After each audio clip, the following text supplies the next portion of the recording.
खैरलांजी में जनपद जनप्रतिनिधियों के 2 वर्ष पूर्ण होने पर रखी गई प्रेस वार्ता में विकास के मुद्दों के साथ गूंजा रेतघाट विवाद का मुद्दा, लगे आरोप। आपको बता दें कि आज दिनांक 30 जुलाई 2024 को खैरलांजी जनपद जनप्रतिनिधियों के कार्यकाल के लगभग 2 वर्ष पूर्ण होने के चलते प्रेस वार्ता का आयोजन किया गया, जिसमें क्षेत्रीय विकास के मुद्दों के साथ वर्तमान में हाई वोल्टेज रेतघाट विवाद का मुद्दा खूब गूंजा, जिस पर प्रेस वार्ता में उपस्थित जनप्रतिनिधियों ने अपनी अपनी राय रख आरोप लगाए हैं। प्रेस वार्ता में उपस्थित जनप्रतिनिधियों में खैरलांजी जनपद उपाध्यक्ष श्री दुर्गा प्रसाद लिल्हारे ने सबसे पहले अपनी बात रखी, जहां उन्होंने जनपद क्षेत्र में हुए विकास कार्यों के साथ विकास कार्यों में पाई गई अनियमितता, भ्रष्टाचार सहित सभी मुद्दों को बखूबी मीडिया के सामने रखा। साथ ही बीते 2 साल से स्थायी रूप से जनपद सीईओ की समस्या के ऊपर भी प्रकाश डाला है। उन्होंने बताया कि स्थायी रूप से जनपद सीईओ का न होना जनप्रतिनिधियों के लिए समस्या तो उत्पन्न करता ही है, किंतु इससे क्षेत्र विकास भी बाधित होता है। उन्होंने कहा कि जनपद सीईओ के उपस्थित नहीं रहने से जनपद के अधिकारी अपनी मनमानी करते हैं और कार्य को प्राथमिकता नहीं देते, जिस तहत उन्होंने दोनों ही विधानसभा क्षेत्र के विधायकों की कार्यप्रणाली पर भी सवाल खड़े किए हैं।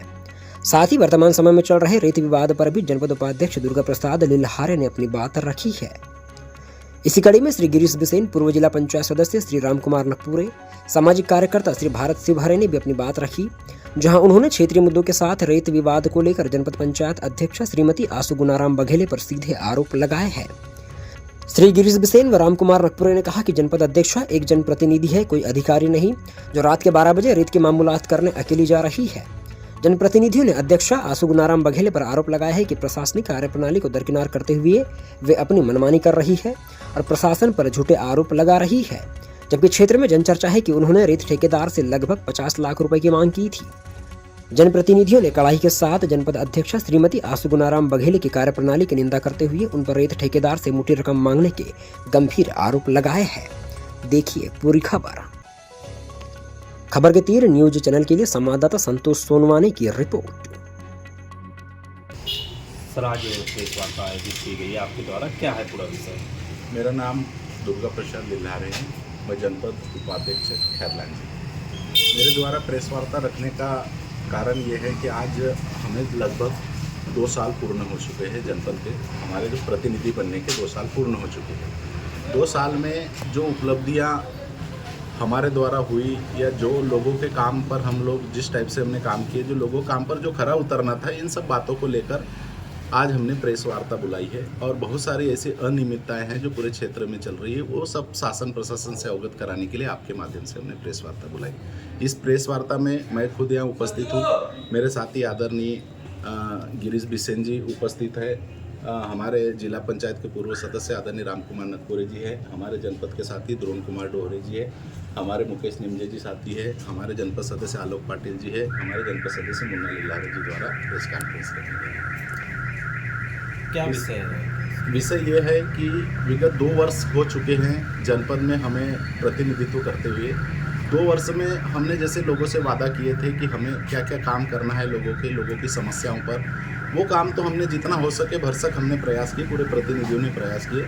लेकिन कुछ ऐसी जो समस्याएं आई है जिसके कारण हम लोगों के काम को सही मायने में नहीं कर पाए, वो सबसे महत्वपूर्ण जो तकलीफ है, जो परेशानी है, वो ये है कि अभी तक 2 वर्ष पूर्ण हो चुके हैं, उसके बावजूद भी अभी तक जनपद में स्थायी समिति सभापति का चुनाव नहीं हुआ, जिसके लिए हमने लगातार प्रयास की, लगातार बोले, हमने कलेक्टर को भी लेटर लिखे, प्रस्ताव पास करके कलेक्टर की तरफ भेजे, लेकिन आज तक जनपद की स्थायी समिति का चुनाव नहीं हुआ है, जो बहुत ज़रूरी था, आज तक नहीं हुआ है, जो बहुत गलत हुआ है। पिछले 1 वर्ष से 2 वर्ष से लगातार सीओ जो स्थायी रूप से यहाँ निवासरत नहीं है, ये स्थायी सीओ खैरलांजी में नहीं है, जिसके कारण हमें बहुत तकलीफ हुई, लोगों को भी बहुत तकलीफ का सामना करना पड़ रहा है।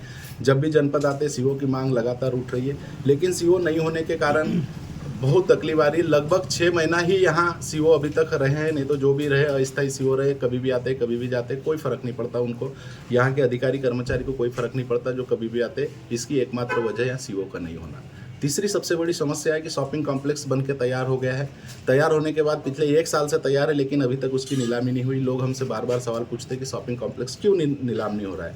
तो हमने बोले कि लगभग हमने प्रशासन को इसके बारे में लिखे, कलेक्टर महोदय को लिखे कि कॉम्प्लेक्स तैयार है, आप उस कॉम्प्लेक्स की नीलामी कीजिए। तो उन्होंने कहा कि हम ऑनलाइन प्रक्रिया कर रहे हैं, हम चाहते हैं कि किसी प्रकार की ऑनलाइन प्रक्रिया मत करें, जनपद में जो हमने प्रस्ताव पारित किया उसी के हिसाब से लोगों को कॉम्प्लेक्स दे दिया जाए, ऐसी हमारी एक मांग है। तीसरी सबसे महत्वपूर्ण मांग यह है कि शॉपिंग कॉम्प्लेक्स के जब निर्माण हो रहा था उस समय में उसमें बहुत सारी अनियमितताएं बरती गई, जिसके कारण पूरा कॉम्प्लेक्स ही ध्वस्त हो चुका है, डिसमेंटल की स्थिति में आ गया है। उस कॉम्प्लेक्स की जांच किया जाए, जिसके लिए ऑलरेडी हमारे पास प्रस्तावित है। कलेक्टर महोदय की तरफ हमने प्रस्ताव को भेजा है, लेकिन अभी तक उसकी भी किसी प्रकार से कोई जांच नहीं हुई। स्वास्थ्य विभाग के बारे में अगर हम कहें तो स्वास्थ्य विभाग में अभी स्वास्थ्य विभाग के अंतर्गत हमें प्रभारी स्वास्थ्य विभाग के द्वारा बताया गया है कि प्रत्येक 27 गांव ऐसे हैं जिसमें आरोग्य मंदिर ग्राम में बना हुआ है, जिसकी प्रभारी एएनएम होती है। एएनएम द्वारा वहाँ निवासरत नहीं रहने के कारण वो कभी भी आते कभी भी जाते, इससे भारी तकलीफ होती है लोगों को। ओटीपी खुला नहीं रहता उसका, जिसके कारण उनका स्वास्थ्य से इलाज नहीं हो पाता, और इलाज नहीं होने के कारण लोगों को काफ़ी असुविधाएं होती है। इसकी जांच के लिए हमने रखे। दूसरी सबसे बड़ी समस्या ये है कि अभी जो सरकार ने निर्देश जारी किए झोला छाप डॉक्टरों पर पाबंदी लगाने का, तो हमारा ऐसा कहना है कि झोला छाप डॉक्टरी गांव में मुख्य रूप से सुविधा लोगों को उपलब्ध कराता है।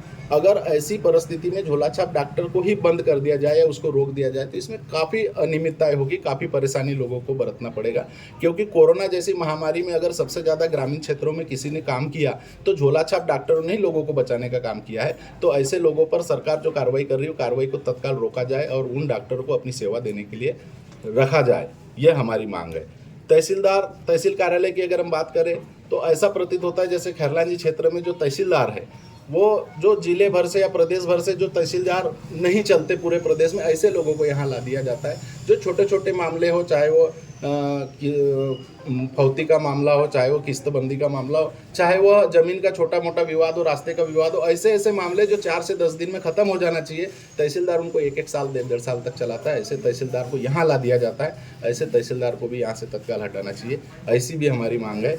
और सबसे बड़ी बात है कि PWD विभाग द्वारा जो पूरे क्षेत्र में जो कार्य किया जा रहा है, PW विभाग की जो रोड बन रही है, जिसमें नए गांव से डोंगरिया मार्ग है, बिटोड़ी से कोथुरना मार्ग है, घोटी से पठानटोला मार्ग है, मुरजड़ से गर्राबोड़ी मार्ग है, चिचगांव से खुर्सीपार मार्ग है, पिंडके पार खुर्सीपार फोगलटोला मार्ग है और सालेटेका से कीनी मार्ग, ये PWD द्वारा बनाए गए सभी निर्माण कार्य रोड का जो गुणवत्ताहीन है और पूर्ण रूप से खराब हो चुके हैं, इनकी भी जाँच किया जाए। ऐसे हम लोगों ने मांग करने के लिए आज प्रेस कॉन्फ्रेंस को यहाँ आप लोगों को आयोजित किया है। इसके अलावा आप अन्य सवाल पूछना चाहेंगे?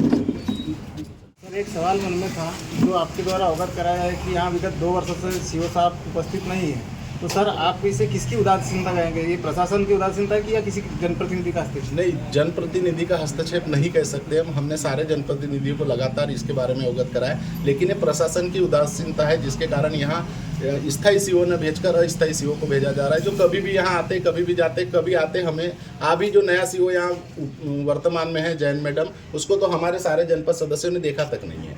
कब आते कब जाते हमें नहीं पता। पहले वाला सारी आपके द्वारा अनियमितताएं बताई गई, इस प्रकार से इतनी अनियमितताएं जब चल रही है तो इस पर स्थानीय जनप्रतिनिधियों का अभी क्या रूप है? स्थानीय जनप्रतिनिधि सिर्फ शिकायत कर सकते हैं, जो हमने किए हैं। सामान्य सभा की बैठक में हमने प्रस्ताव पास किए। प्रस्ताव पास करने के बाद सारी अनियमितताएं जो मैंने आपको बताया, सारी की सारी सामान्य प्रशासन की बैठक में, सामान्य सभा की बैठक में हमारा प्रस्ताव लिया गया और उनके द्वारा हमने प्रशासन को, जिला प्रशासन की क्या अभी भूमिका दिख अभी रही है? कोई भूमिका समझ में नहीं आ रही, किसी पर कोई कार्रवाई नहीं। क्या चाहते हैं? हम चाहते हैं कि हमने जो अभी मांग रखे, जो समस्या रखे, इस पर विस्तार से कार्रवाई हो, जिसका लेटर भी जिला प्रशासन को चले गया है। हम चाहते हैं कि इस पर विस्तार से कार्रवाई करें। एक और प्रश्न का उत्तर दे दूँ। सब इंजीनियर बहुत दिनों से कई जगह है, हाँ, उसके लिए भी हमने उस पर कोई कार्रवाई नहीं की। यहाँ जो हमारी जनपद में जो सब इंजीनियर है, जिनकी जो लंबे समय से जिनका फील्ड जमा हुआ है 8-8, 10-10 साल से, उनका ट्रांसफ़र इधर उधर नहीं हुआ है। अब वो ऐसे हो गए हैं जैसे अब वो अपनी मर्जी के मालिक हो गए हैं।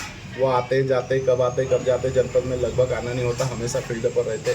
यानी सरपंचों के साथ अब उनका घरेलू संबंध हो गया। उनके गांव जाके, पंचायत जाके वो लोग मूल्यांकन कर रहे हैं, उनका बिल बना रहे हैं, सारी चीज़ इंजीनियर कर रहे हैं। ये सब चीज़ों के लिए हमने भी लगातार मांग की है कि इनके सेक्टर में परिवर्तन लाया जाए, जो अभी तक इनके सेक्टर में परिवर्तन नहीं लाया। सर, और एक सवाल था कि आपके द्वारा जो बताया गया है कि आरोग्य मंदिर बनकर के तैयार है, लगभग 25 मंदिर, 27 मंदिर, तो उसमें ANM की पदस्थ रहना चाहिए, वो कहीं ना कहीं उपस्थित रहते हैं। तो आपको उत्तर यानी स्वास्थ्य विभाग से क्या आश्वासन मिला कि कब तक यह सुविधा यानी सुचारू रूप से ठीक हो जाएगी? स्वास्थ्य विभाग से मुझे कोई आश्वासन नहीं मिला। मैंने स्वास्थ्य विभाग से पूछा कि कितने स्वास्थ्य आरोग्य मंदिर बने, उन्होंने बताया मुझे जानकारी 27 बने, लेकिन जब मैंने चेक किया तो वहाँ जो पदस्थ एएनएम है जो वहाँ रहना चाहिए, निवासरत रहना चाहिए ताकि लोगों को सुविधा का लाभ मिल सके, लेकिन वो लोग निवासरत नहीं, वो कभी भी आते हैं और कभी भी चले जाते हैं। 1 घंटा OTP खोलते हैं दोपहर में, घर चले जाते हैं। मैंने इसकी शिकायत लगाई। आपके द्वारा जो समस्याएं बताई गई है जो पूरी मतलब जनहित में है,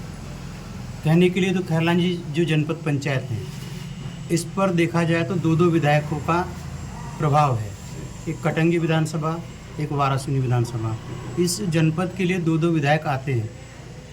इसके बावजूद भी इतनी सारी जो समस्याएं बनी हुई हैं, इससे आप विधायकों के कार्यकाल को लेकर के क्या बोल सकते हैं? मैं विधायक के वर्तमान कार्यकाल से बिल्कुल संतुष्ट नहीं हूँ, क्योंकि विधायक जी आ जरूर रहे हैं, यहाँ लगातार निगरानी जरूर कर रहे हैं, देख रहे हैं, तहसीलदार को समझा रहे हैं, तहसीलदार क्या हो रही है अनियमितता उन्हें पता है, जनपद में हो रही है अनियमितता उन्हें पता है, स्वास्थ्य विभाग में हो रही पता है, लेकिन उनके द्वारा अभी तक किसी भी प्रकार से ठोस कदम नहीं उठाया गया।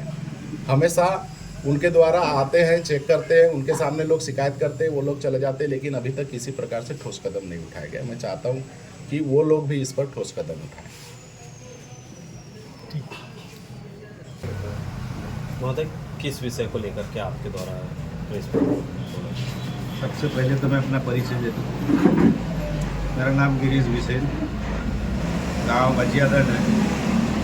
मैं 15 सालों से जनपद सदस्य रहा, 2 बार उपाध्यक्ष भी रहा जनपद का। पर आज जो देखने में आ रहा है,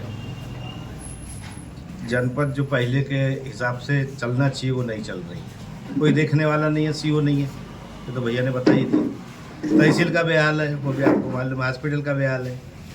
जितने एएनएम कोई नहीं रहती है, सबके लिए जबकि व्यवस्था सरकार ने कर दी, वहाँ रहने के लिए मकान पुराने अप टू डेट करके दी हर गाँव में। दूसरा सवाल यह है कि जनपद पंचायत खैरलांजी में मेरी मिसेज भी जनपद सदस्य, और अभी जो घटनाक्रम चल रहा है रेत को लेकर, ये मेरे नज़रों में ठीक नहीं है।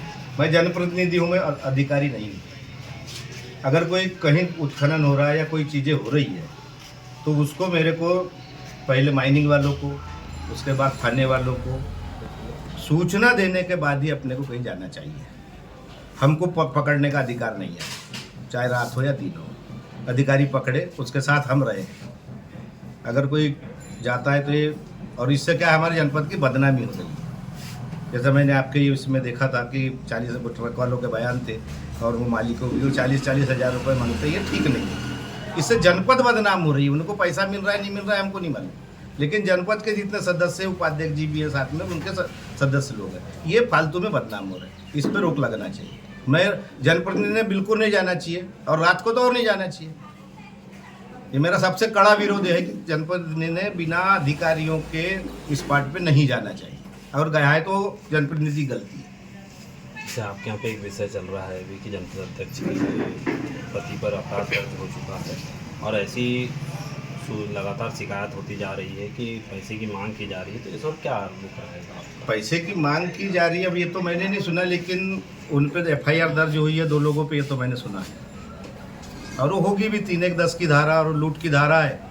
और वो बयान दिया ड्राइवर ने कि मेरे से लूटे करके, तो लूटे होंगे, वो झूठ तो बोल नहीं सकता ड्राइवर। सर, विगत कुछ सालों से जैसे देखा जा रहा है कि खैरलांजी अब मुख्य धारा में जुड़ते जा रहा है, चाहे वो सामाजिक क्षेत्र हो या फिर शिक्षा का क्षेत्र हो, और ऐसी मतलब जो घटनाएं घटती थी वो काफ़ी कम हो गई थी यहाँ पर। लेकिन बीते कुछ समय में रेत का विवाद इतना ज़्यादा फैल गया कि लगातार कुछ महीनों के अंदर में 3 जो थाना प्रभारी थे वो नप गए। तो इसके ऊपर में आप क्या मत रखना चाहिए अपना? अब थाना प्रभारी नप गए, वो कुछ जनप्रतिनिधियों से उनकी नहीं पटी। अब वो कौन सी कार्रवाई करना चाहते थे, थानेदार नहीं करना चाहते थे। अब MLA लोग साथ में थे, घोरगढ़ में भी इस पे वो हुआ। तो ये बात मुझे ना इतनी ज़्यादा कटुता से नहीं कह, यानी इससे नहीं कह सक रहा हूँ कि थानेदार कैसे गए, लेकिन कर्मचारी हैं, कर्मचारी कभी किसी से द्वेष नहीं करता है। अभी एक बयान आया था आंसू बघेले जी का कि वो CO अपने SDOP साहब मेरे से वो कर रहे थे करके कोई जुलूल बातें, पर मैं नहीं समझता ऐसा। मैं बहुत से अधिकारियों के साथ रहा हूँ, SDOP थानेदारों के साथ तो मेरी बैठक ही 15-20 साल रही है। वो लोग कोई चीज़ को उदाहरण देके समझाते हैं कि भैया ऐसे से ऐसा होगा तो क्या होगा, ऐसे से ऐसा। यानी मेरे को अगर कोई चीज़ समझाते तो मैंने उसको गलत में नहीं लेना चाहिए, उसको समझना चाहिए पहले। ये मेरी मानसिकता है। अगर आप- एकाएक उन पे शासन प्रशासन पे आक्षेप लगाना ये ठीक नहीं है। काम तो काम उन्हीं को करना, शासन प्रशासन ही करेगा, अपन तो कर नहीं सकते। हम तो उन्हीं के माध्यम से काम करेंगे। गलत भी होगा सही भी होगा तो अधिकारी ही कलम चलाएगा उसमें। जिससे हमको उस आपने पर सपोर्ट में लेना चाहिए अधिकारियों को, कर्मचारियों को। जैसे आपने रेत के मामले में बोला है, तो जो अभी वर्तमान स्थिति में जो रेत का खनन हो रहा है, परिवहन हो रहा है और जो डंप हो रहा है, ये कहाँ तक लीगल है या अनलीगल है? अभी बारिश में तो वो बंद रहता है, लेकिन मेरी वाराणसी में विधायक से बात हुई, बोले मेरे यहाँ सबसे ज़्यादा घाट है लेकिन कहीं वो उत्खनन नहीं हो रहा है। बोले आपका खैलानी में ऐसे कैसे उत्खनन हो रहा है? तो फिर इस जो उत्खनन को और जो परिवहन हो रहा है और परिवहन करते हुए जो डंप कर रहे हैं, इसको आपकी नज़र से अवैध मानना चाहिए? मेरी नज़रों में है कि जो उनने पहले रेत डंप किया था उसको जमा करके शायद वो ट्रक में भर रहे थे। ये जो सुना हूँ मैं देखा नहीं। मैं तो 15 साल में मैं कहीं एक भी रेत घाट पे नहीं गया। पहले भी पाठक साहब अगर कोई था, अभी भी है पाठक जी अपने रेत वाले। मेरे साथ तो जनपद अध्यक्ष रत्नाबाई कोराम भी रही, मेरे साथ राकेश बनोटे रहे। मैं उनके पहले फेकन डोरे जी के साथ भी काम किया हूँ जनपद में, पर वो इस समय ऐसे कोई मामले नहीं आते, कोई कहीं जाता नहीं था और कोई ऐसा हमसे पैसे मांगते करके कोई एक आदमी भी कंप्लेंट नहीं कर सकता। लेकिन ये कहीं बात आ रही है तो कहीं ना कहीं कुछ होगा, पैसे का लेन देन मामला होगा तब ना कहीं। सर, अगर आपके बयानों को मध्यस्थ रखा जाए तो फिर जो वर्तमान जनपद अध्यक्ष है श्रीमती आशुगुणाम बघेले, उनकी कार्यप्रणाली गलत पाई जा रही है आपके नज़रों में? भाई महिला होने के नाते या तो जनप्रतिनिधि उनको रात में नहीं जाना चाहिए। मैं तो पुरुष होता तो भी नहीं जाता। सीधा आरोप है आपका उन पर? मैं तो पुरुष भी अगर मैं खुद होता जनपद अध्यक्ष तो नहीं जाता। हमारे दुर्गा भैया है ना, इनके पास तो रेत घाट है, ये नहीं जाते खुद। और जाना था तो फिर तहसीलदार साहब, माइनिंग ऑफिसर साहब, SDOP साहब, इनको लेके जाना चाहिए था। महोदय, आप पूर्व जिला पंचायत सदस्य। मैं अपना परिचय दूँ पहले। मैं रामकुमार नकपुरे, पूर्व जिला पंचायत सदस्य बालाघाट। जैसे कि पूरे क्षेत्र में जनचर्चा है और जोरों से है। जो हमारे जनपद के अध्यक्ष हैं आशु बघेल और उसके जो मिस्टर है नारायण बघेल, ऐसा प्रतीत हो रहा है कि क्षेत्र में इसे लूट मची हुई है। यही बीच में आपके माध्यम से भी मैंने पढ़ा था कि कोई चिचोली घाट है, वहाँ पे रात में 1 बजे जाकर वहाँ हंगामा फैलाया, जबकि उनके साथ कोई अधिकारी नहीं था। न TI था, तहसीलदार था, SDM था, ना माइनिंग का कोई अधिकारी था। मुझे इसके बाद भी ऐसा पता चला है कि बांदा कंपनी का एक जो आदमी है और हमारा एक पत्रकार है, ये इनके घर गए। उनके घर जाने के बाद पता चला कि उनने इनसे 50 लाख रुपए की मांग की है। ऐसी पूरी क्षेत्र में जनचर्चा है। इसके अलावा क्षेत्र में जितने भी काम हो रहे हैं, जैसे ग्राम पंचायत में पुल पुलिया बन रहा है, क्या होता है कि पंचायत अपनी सुविधा के अनुसार कुछ ठेकेदारों को काम दे देती है। उनसे भी जनपद अध्यक्ष उसके जो मिस्टर है वो भी उनसे पैसा मांगते हैं। उसके अलावा जो आबकारी विभाग है वही छत्तीसगढ़ को है, उनसे भी मेरी कुछ चर्चा हुई है उन लोगों से। उनसे ही पैसा मांगा जा रहा है कि तुम्हारी जो दुकानें अवैध चल रही है, आप दुकान सुबह 7 बजे खोल रहे थे, रात को 12 बजे बंद कर रहे हो, जबकि उनका टाइमिंग 8 बजे का है और इधर 11:30 का है। उनसे भी अवैध वसूली की बात करते हैं। और जितने ठेकेदार क्षेत्र में काम कर रहे हैं, शासकीय योजनाओं का जो काम करते हैं ठेकेदार, उनसे भी मोटी रकम की बात करते हैं। मेरा सीधा इन पर आरोप है कि ऐसे लोगों को अपना पद से इस्तीफा दे देना चाहिए और इन पर कड़ी कार्रवाई होनी चाहिए। कम से कम जो भी अब पूर्व में बाद में जो जनपद अध्यक्ष बने, जिला पंचायत सदस्य बने, उनको बात समझ आनी चाहिए। जब तक कार्रवाई नहीं होगी तो ये ऐसा ही खेल चलता रहेगा बच्चे तक। एक गंभीर आरोप आपके द्वारा लगाया गया है और इस दौरान विकास कार्यों पर क्या नज़र दिख रही है जनपद अध्यक्ष? जनपद अध्यक्ष का विकास कार्यों में कोई रुचि नहीं है, कुछ दिख नहीं रहा है। जबरदस्ती फर्जी वसूली का मामला इन पर बनता है। हर जगह पंचायतों में भी फर्जी वसूली की बात करते हैं। सब जिनको चमकाना, SDO को चमकाना, उनसे पैसे लेना, ये सब तरीका। सर, जैसे किसी भी क्षेत्र या नगर की शांति के लिए जो पुलिस प्रशासन होता है वो एक महत्वपूर्ण अंग होता है जी। और यहाँ पर जनप्रतिनिधि और रैत व्यवसायी के मध्य झगड़ा चल रहा है। उस झगड़े में पुलिस प्रशासन पिसता हुआ नजर आ रहा है, जिससे उनकी छवि क्षेत्र में धूमिल हो रही है। तो आप क्या कहना चाहेंगे इस विषय में? आप जनप्रतिनिधि है। देखो, पुलिस विभाग का मामला अलग है और माइनिंग का मामला अलग है। माइनिंग को कौन देखता है? माइनिंग के अधिकारी देखेंगे, पुलिस का उसमें कोई हस्तक्षेप नहीं है। चूँकि कभी कभी ऐसा होता है कि जो अवैध रूप से जा रहा है तो पुलिस को रोक सकती है, लेकिन पुलिस वो काम नहीं करती। पुलिस से मेरी कई बार चर्चा हुई कि रेत में वो रॉयल्टी नहीं है, उन्हें नहीं पकड़ा। उन्होंने बोला कि आप माइनिंग से बात करो, माइनिंग आएगी और उनको पकड़ेगी। वो काम माइनिंग वालों का है, हमारा तभी जो पुलिस के बार बार यहाँ ट्रांसफ़र हो रहे हैं। एक तो उनका जो काम करने का तरीका था वो ठीक नहीं था, जनप्रतिनिधि सीधे मुँह बातें करते थे। 1.5 महीने पास टीआई का यहाँ से ट्रांसफ़र हुआ है, 1.5 से 2 महीने में। तो उनकी कार्यशैली काम करने की ठीक नहीं थी। वो आके कुर्सी में चिपक जाते थे, क्षेत्र में क्या हो रहा है, बहुत सारी कच्ची शराब चल रही है, कई जगह पैकारी चल रही है जो अंग्रेजी और देसी बेच रहे, पंठेलों में बेची जा रही है। इस पर कई बार हम लोगों ने शिकायत किया है। उस शिकायत के आधार पर संज्ञान में लेते हुए इनको यहाँ से हटाया गया है। एक मामला भोरगढ़ का था जो रेत घाट को लेकर था, जिसमें हमारे चतुर्वेदी आए थे भी, सुनील चतुर्वेदी। हाँ वो आए थे। तो उन्होंने वहाँ के सरपंच पर हाथ उठा लिया था और ऊपर से कहा कि तेरे मस्तक पे लिखा है कि सरपंच। जो भी जनप्रतिनिधि होगा उसके मस्तक पे थोड़ी लिखा रहता है। तो आपको पता करना चाहिए कि यहाँ कौन सरपंच है, कौन जिला पंचायत है, कौन बीडीसी है। तो ये तरीका उसका ठीक नहीं था, इसके लिए उसका भी ट्रांसफर हुआ यहाँ से। लोगों ने आंदोलन किया उसके खिलाफ।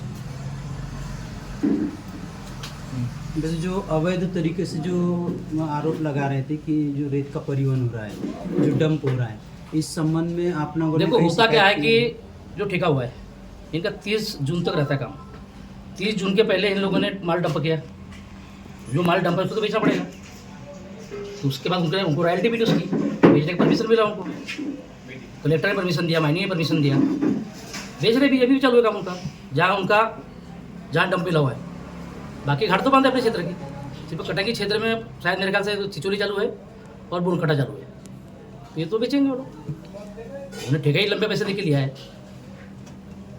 और ये जनप्रतिनिधि जाके नाटक फैलाते हैं उनके पीछे, और रात में जा रहे हैं महिला होके। हम तो कभी गए नहीं घाट पे। महिला जाएगी, कुछ उल्टा सीधा कर दिया किसी ने, तो उसका जवाबदार कौन होगा? फिर तो आप आरोप लगाओगे उन पर, कंपनी के लोगों पे, कि हमारे साथ बलात्कार हो गया, हमारे को 376 हो गया,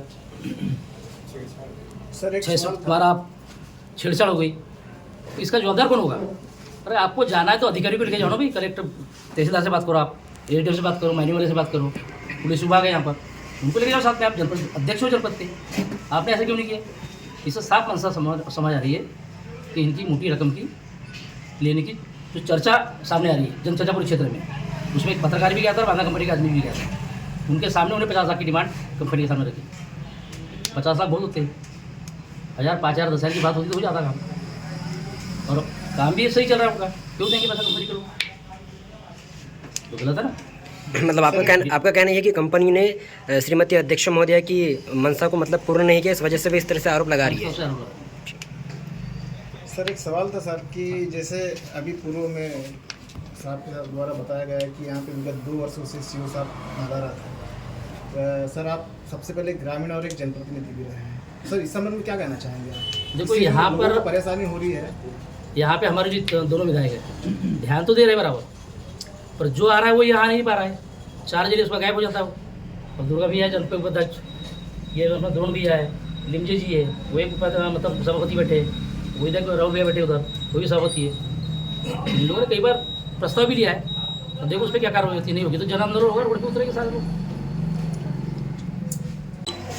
महोदय, क्षेत्र में जो इस प्रकार की अनियमितताएं देखी जा रही है, इसको लेकर क्या विचार है? सबसे पहले तो बता दूं, मेरा नाम भारत सिंह छियोर है। सामाजिक कार्यकर्ताओं में लगातार जनपद, तहसील, अस्पताल यहाँ सब जाते रहते हो। और समस्या इसलिए बड़ी समस्या है क्षेत्र में।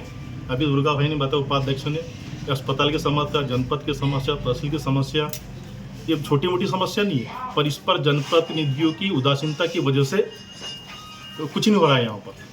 अभी जनपद सीओ आ रहा है, जा रहा है, अस्पताल में इलाज नहीं हो रहा है, वहाँ की नर्स स्टाफ ढंग से बात नहीं करते, जो मरीज जाते हैं उनसे दवाई बाहर की लिखी जा रही है। ये समस्या वहाँ पर बनी हुई है। तहसील में ऐसे तहसीलदार आए जिनको चपरासी का ज्ञान नहीं और तहसीलदार बन गए, है ना। वो लोग क्या कर रहे बताओ आपको मैं, वहाँ पर सीमांकन, बटांकन का काम हो, फोती का काम हो, नामांतरण का काम हो, कोई भी काम नहीं हो रहा है।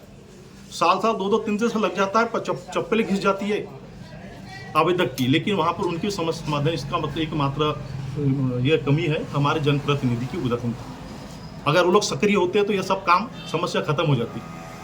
जितने बार वो लोग अभी देखने में आ रहा है पूरे क्षेत्र में रेत के मामले में, जितना रेत पर फोकस करे जनप्रतिनिधि उतने अगर इन पर करते तो समस्या लोगों का समाधान समस्या का हो जाता।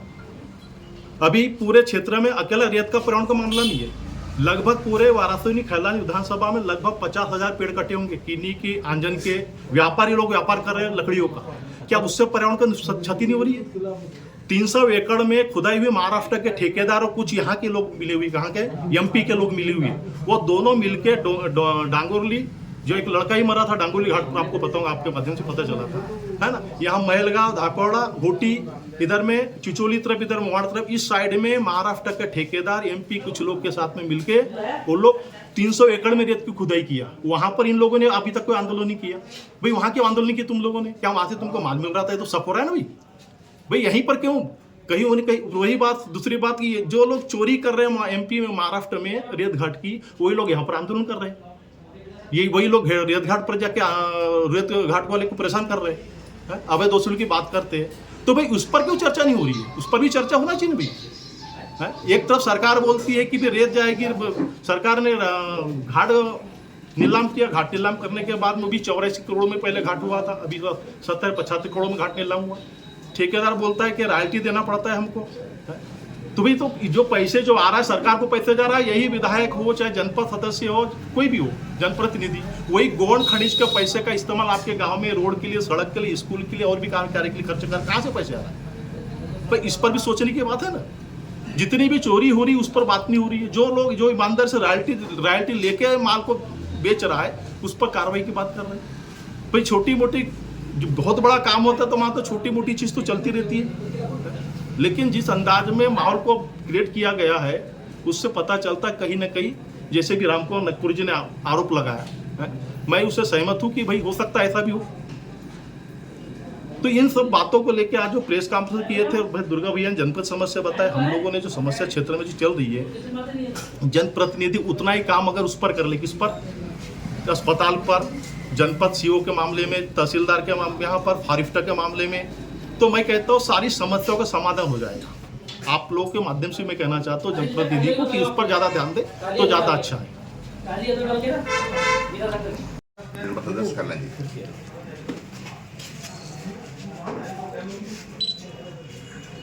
महोदय, आप जनपद सदस्य हैं और आपकी जनपद के माध्यम से पूरे क्षेत्र के विकास की एक बड़ी जिम्मेदारी रहती है, तो किस प्रकार से अभी कार्य को चल रहा है और किस प्रकार राशियों का बंटवारा हो रहा है? देखिए सर जी, अभी यहाँ क्या है, यहाँ सीओ नहीं है, अधिकारी कर्मचारी मनमानी कर रहे हैं, अपने मर्जी से आ रहे हैं, मर्जी से जा रहे हैं। यहाँ पर कोई भी सुनवाई कुछ नहीं हो रही है। जब तक सीओ नहीं आएगा, जब तक यहाँ समस्या का समाधान नहीं हो सकता। ग्राम विकास के कार्यों के लिए अनुमति मिल रही है? अनुमति तो मिल रही है, इसके पहले मिली थी, लेकिन अभी सब काम रुके हुए है। क्यों? बस कोई सीओ नहीं है।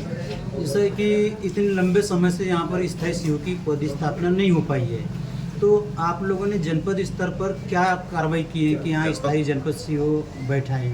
जनपद स्तर पे हम लोगों ने प्रस्ताव भी दिया, विधायक कलेक्टर को भेजे, विक्की भैया विधायक जो थे उन लोग को भी हमने बताया, अवगत करवाया, लेकिन कोई ने किसी को ध्यान नहीं दिया। क्या इस संबंध में आपने जिला सीओ, जिला कलेक्टर इनसे संपर्क किया है? वहाँ भी प्रस्ताव भिजवाया हम लोगों ने, लेकिन कोई ध्यान नहीं दे रहे। चुनाव को लगभग 2 वर्ष हो चुके हैं और देखा जा रहा है कि यहाँ पर सभापति का चुनाव नहीं हो पाया, क्या कारण रहा? सभापति का चुनाव उसी टाइम हो जाता, लेकिन कुछ समस्या के वजह से ऐसा नहीं हुआ। सर क्या समस्या थी? समस्या वही थी कि उस वक्त जो मतदान हो रहा था सही हो रहा था, लेकिन हमारी जो जनपद अध्यक्ष मैडम है, लोगों ने कुछ वहाँ विद्रोह कर दिया। एडीएम के साहब जो आए थे उन लोग से कुछ हरकतें गलत कर दिया, इसीलिए वो चुनाव रुक गया। वही वजह से चुनाव पूरा हो रहा था। जो अधिकारी कर्मचारियों का जो समय है आने जाने का, उसके लिए कभी आप लोग ने आवाज़ उठाया? आवाज़ तो उठाया है अभी, लेकिन अभी तो आ रहे हैं सब लोग टाइम पे। आ रहे हैं जी सर, ये जो सभापति का चुनाव आज दिनांक तक नहीं हो पाया है सर, इसका मुख्य जिम्मेदार किसे मानते हैं? ये तो देखो, जिम्मेदार होता है यहाँ का अध्यक्ष, जनपद अध्यक्ष, वही अगर पूरा ध्यान नहीं दे रहा है, इसलिए ऐसा नहीं हो रहा है चुनाव। जो जिम्मेदार पुरुष है वही अगर ध्यान देगा तो चुनाव हो सकता है, ऐसा कुछ नहीं है। जी, आप जनपद सदस्य के अध्यक्ष हो, तो स्थायी सीओ को लेकर और ये जो सभापति चुनाव को लेकर आपकी आगामी रूपरेखा क्या रहेगी? आगामी रूपरेखा वही रहेगी। अगर हमारे उपाध्यक्ष महोदय अध्यक्ष महोदय तालाबंदी का वो करवाएंगे, हम लोग जनपद में तालाबंदी करवाएंगे, आंदोलन करवाएंगे